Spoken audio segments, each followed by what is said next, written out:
ক্লাসটা নিব। আশা করি তোমরা সবাই ভালো আছো। মেঘে মেঘে অনেক বেলা হলো। তোমরা করোনার কারণে অনলাইনে অনেক সময় দিয়েছো পড়াশোনায়, সিমিলারলি কলেজেও ক্লাস করছো।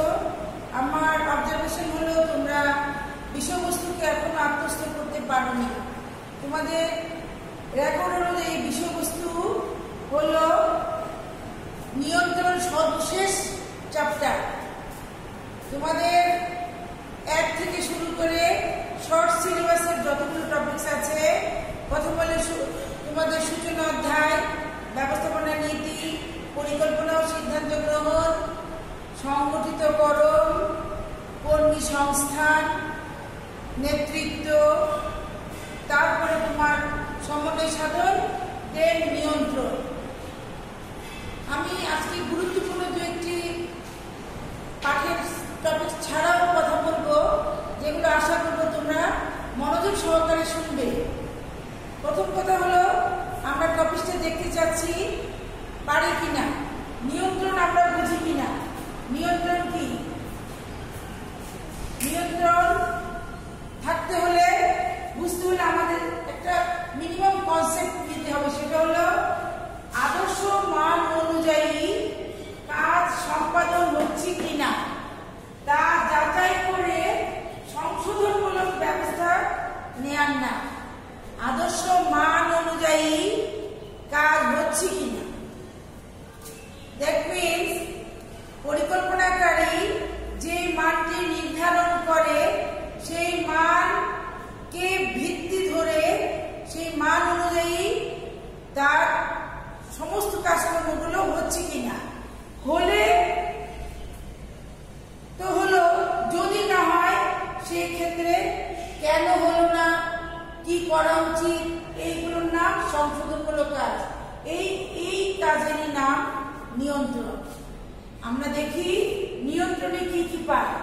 নিয়ন্ত্রণে পাচ্ছি এটি একটি চলমান প্রক্রিয়া, এটি ব্যবস্থাপনার সর্বশেষ ধাপ, এটি ব্যবস্থাপনার আদর্শ মানের উপর ভিত্তি করে করা হয়, এটি এর প্রকৃত ফলাফল পরিমাপ করা হয়, তুলনাগত বিচ্যুতি সংশোধন করা হয়, এবং এর নমনীয়তা হলো একটা বিশেষ গুণ। আমি আবার বলছি, এগুলো এই কথাগুলো নিয়ন্ত্রণের বৈশিষ্ট্যের সাথে যায়। নিয়ন্ত্রণের বৈশিষ্ট্য মিন্স নিয়ন্ত্রণকে যদি আমরা আরো ভেতরে ঢুকে বুঝতে চাই, আমাদের ধারণাটাকে আরো সমৃদ্ধি করতে চাই, তাহলে আমরা দেখব নিয়ন্ত্রণ একটি চলমান প্রক্রিয়া এবং ব্যবস্থাপনার কার্যচক্রের সর্বশেষে এই কাজটি রয়েছে। তারপরে দেখেছি এটা নিয়ন্ত্রণ পরিকল্পনার আদর্শ মানের উপর ভিত্তি করে। যে পরিকল্পনাটি তৈরি হয় একটি মানকে কেন্দ্র করে, সেই মানটি এখানে নিয়ন্ত্রণেও ভিত্তি হিসেবে কাজ করে। তারপরে দেখি আমরা নিয়ন্ত্রণ সমস্ত কাজের যে আসল ফলাফল যেটা পাওয়া হয়, সেই ফলাফলটাকে পরিমাপ করা হয়। কার সাথে? ওই আদর্শ মানের সাথে পরিমাপ করে যদি বিচ্যুতি ধরা পড়ে, কোনো গ্যাপ ধরা পড়ে, সেটাকে সংশোধন করা হয়। আর এই সংশোধন করার বিষয়টি হলো নমনীয়তা। নিয়ন্ত্রণের নমনীয়তা, ফ্লেক্সিবিলিটি, অর্থাৎ পরিবর্তনশীল পরিস্থিতিতে একটি কাজকে সুচারুরূপে করতে ব্যবস্থাপক কতটুকু পরিমাণ ছাড় দিতে পারে, নমনীয় হতে পারে, এটি নিয়ন্ত্রণের এই সংশোধন করার ক্ষেত্রে কাজে লাগে। আমরা যে সংশোধনটা জানলাম এখানে কাজে লাগে। তাহলে আসো, আমি এই ধারণাকে একটা ছকে তুলে এনেছি তোমাদের বোঝার সুবিধার্থে। আমি বলছি, এই সংজ্ঞাকে কেন্দ্র করে যেই বৈশিষ্ট্য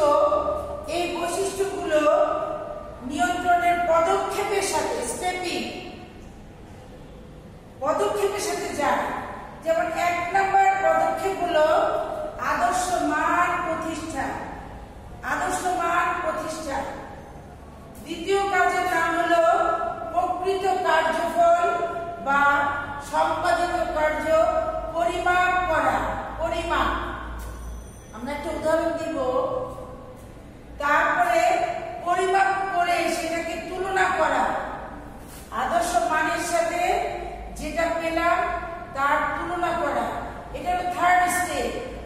তারপরে হলো 4 নম্বরে হলো বিচ্যুতি নির্ণয়।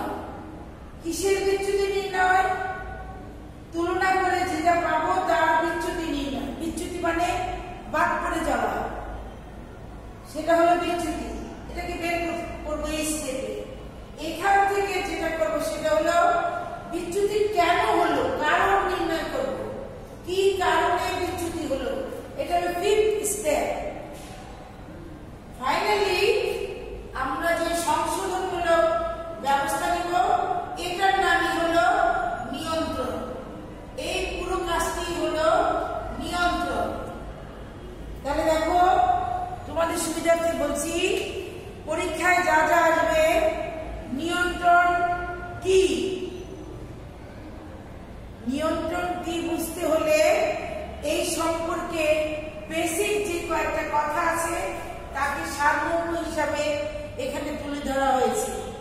বলা হচ্ছে নিয়ন্ত্রণ হলো আদর্শ মান অনুযায়ী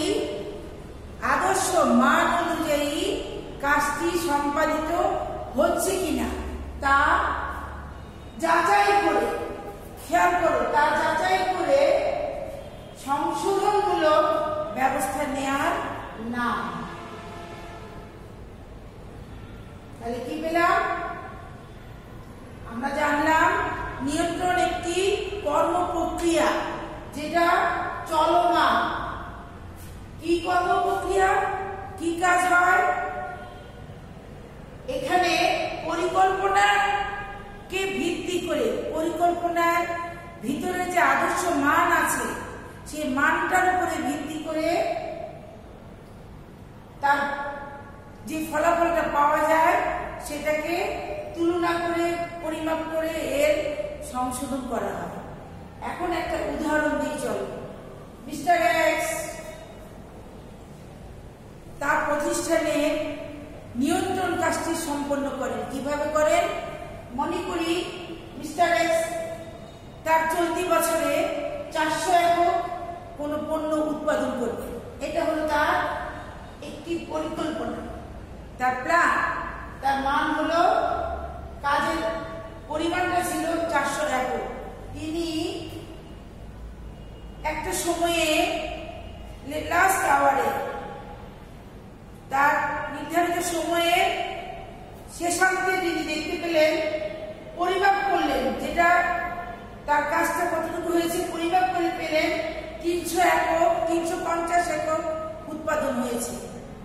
তাহলে আমরা দেখতে পাচ্ছি তার যে মান ছিল 400 একক, এখান থেকে আমি যদি আদর্শ মানের সাথে প্রাপ্ত কাজকে তুলনা করি, একটা গ্যাপ খুঁজে পাচ্ছি। সেটা কি?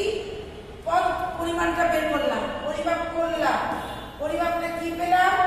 50 একক কম। এটা হলো বিচ্যুতি। পরিমাপ করে আমি বিচ্যুতি বের করলাম। এখন সাধারণ দৃষ্টিতে আমরা বুঝতে পারছি, যখন আদর্শ মান 40, কাজের প্রাপ্ত ফল 350, যখন কাজের মান 400, প্রাপ্ত 350, এটা খুব সহজেই বোঝা যাচ্ছে মানের চেয়ে এটা নিম্ন হারে আছে, তাই এটি অসন্তোষজনক। খেয়াল করো, এটা অসন্তোষজনক।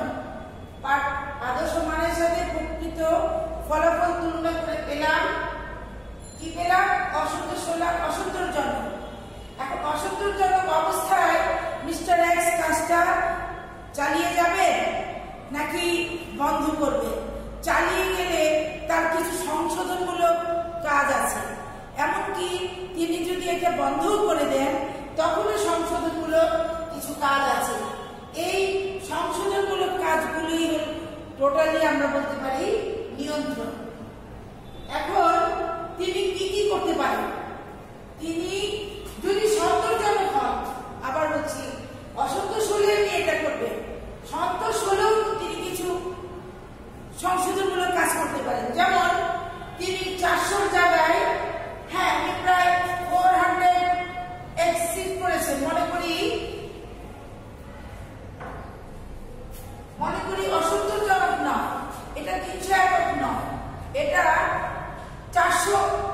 একক। তাহলে কি বোঝা যাচ্ছে? এটা তার সন্তোষজনক। 400 একক হলে আরো 420 একক হলে এটা কত হচ্ছে? তাহলে হচ্ছে 20 একক বেশি। তুলনা করে আমরা কি পেলাম? তুলনার রেজাল্ট পেলাম 20 একক বেশি, মিন্স পজিটিভ ফলাফল, সন্তোষজনক।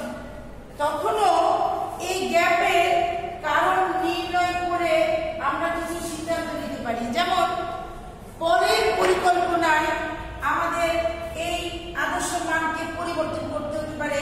আমি এমনও করতে পারি 450। কি করব না করব ওই কাজটাই হলো নিয়ন্ত্রণ। এখন একজন শিক্ষার্থী হিসেবে তোমাকে জানতে হবে নিয়ন্ত্রণ কেন এত গুরুত্বপূর্ণ। কারণ প্রতিনিয়ত প্রতিষ্ঠানের মধ্যে তোমার, আমরা জানি কার্যচক্রটা এই যে এইভাবে ঘুরতে থাকে। এখান থেকে পি দিয়ে শুরু, বিভিন্ন কাজকর্ম হয়, আবার পি, এখানে আরেকটা পি, আবার সাইক্লিক অর্ডারে ঘুরে, এভাবে ঘুরতে ঘুরতে আবার আরেকটা পি। এইভাবে প্রতিনিয়ত প্রতিষ্ঠানে পরিবর্তনশীল পরিকল্পনা তৈরি হয়, পরিকল্পনাগুলো বাস্তবায়ন করতে হয়। সেখানে ত্রুটি সন্তোষজনক হয়, অসন্তোষজনকও হয়। তাই প্রতিষ্ঠানের কার্য সুচারুরূপে পরিচালনা করার জন্য তাকে কি করতে হয়? সেই বিচ্যুতি নির্ণয় করতে হয়। বিচ্যুতি নির্ণয় করে তাকে সিদ্ধান্ত নিতে হয় পরের পরিকল্পনাটি কি হবে।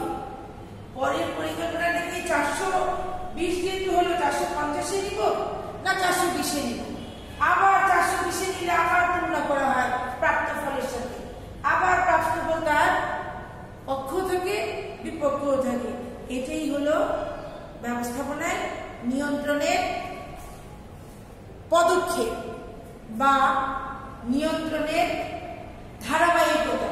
যেহেতু নিয়ন্ত্রণ একটি চলমান প্রক্রিয়া, তার ধারাবাহিকতাগুলো ঠিক এইভাবে ধাপে ধাপে চলে। তাহলে পরীক্ষায় কি আসবে? পরীক্ষায় আসবে কোনো একটা ঘটনা দিয়ে দিবে, বলবে প্রকৃত মানের সাথে তার বিচ্যুতি নির্ণয় করো এবং এর প্রতিরোধ বা প্রতিকারমূলক করণীয়গুলো কি কি। উদাহরণস্বরূপ মনে করো যখন কম ছিল তখন কি হতে পারে? তখন প্রতিষ্ঠান প্রধানের কাঁচামালের অভাব হতে পারে, যেহেতু এটা উৎপাদন। সরবরাহকারীর বিচ্যুতি থাকতে পারে, অর্থ সংকট থাকতে পারে, যন্ত্রপাতির ত্রুটি থাকতে পারে। এখন সেই প্রতিষ্ঠানের নিয়ন্ত্রণকারী তাকে ভেবে দেখতে হবে এই প্রতিকূল পরিস্থিতিগুলো কি সে সামলাতে পারবে, নাকি তাকে রেকটিফাই করতে হবে। যদি রেকটিফাই করতে হয় তখন 50 কিসে 100-তে নিবে, আবার নামায় নিতে পারে। দিস অল আর নিয়ন্ত্রণমূলক কাজ। প্রত্যেকটা ব্যবস্থাপক তিনি তার কাজের ধারাবাহিকতায় সবসময় পরিকল্পনার আদর্শ মানকে সামনে রেখে প্রত্যেকটি কাজ করে। তাই বলা হয় নিয়ন্ত্রণের একটা বিশেষ গুণের নাম ফ্লেক্সিবিলিটি বা নমনীয়তা।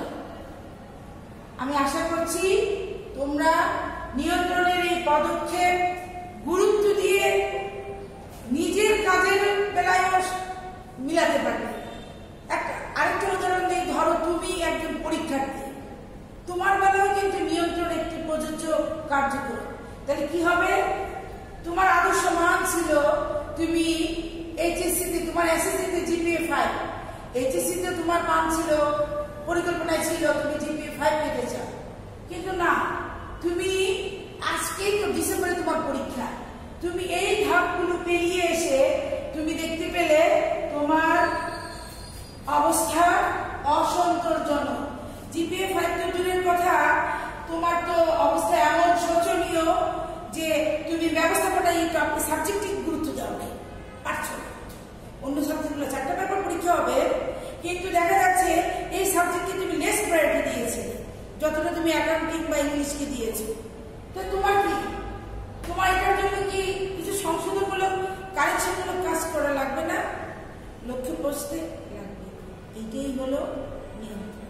তাই একজন শিক্ষার্থীর না, শুধু প্রতিটি কর্মীরই তার কাজের মানের সাথে যখন কাজের ফলাফলকে তুলনা করতে গিয়ে যখন বিবেচকের মতো এই স্টেপিংগুলোকে গুরুত্ব দেয়, তখনই সে প্রকৃত নিয়ন্ত্রণ করতে পারে।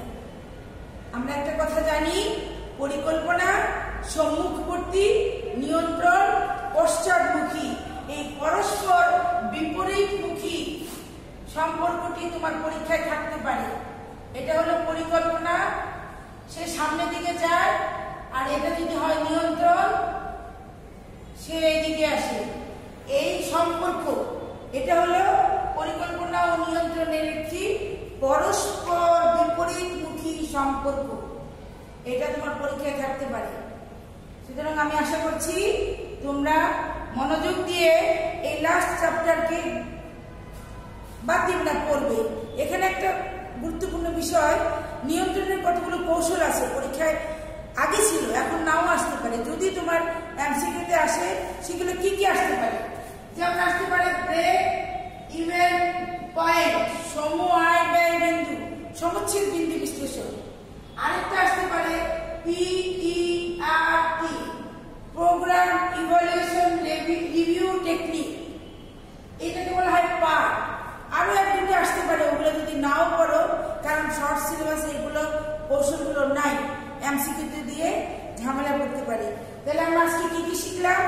আমাদের শিক্ষণ ফল হলো নিয়ন্ত্রণের ধারণা। শিক্ষণ ফল হলো কি কি শিখলাম? ধারণাটা জানলাম, নিয়ন্ত্রণের ধারণা জানলাম, বৈশিষ্ট্য জানলাম, পদক্ষেপ। তোমার নিজেকে দিয়ে একটি উদাহরণ, একজন উৎপাদককে দিয়ে উদাহরণ। এইগুলো জানার পরে আর কি কি তোমার জানতে হবে? তুমি জানতে পারো নিয়ন্ত্রণের গুরুত্ব, নিয়ন্ত্রণের আরেকটা কি থাকতে পারে, প্রকারভেদ। ওগুলো তোমার লাগবে না, আমি যেগুলো বললাম সেগুলোই তোমার করতে হবে। ধারণা, গুরুত্ব, বৈশিষ্ট্য, পদক্ষেপ। আশা করছি তোমরা বুঝেছো। Thank you everybody.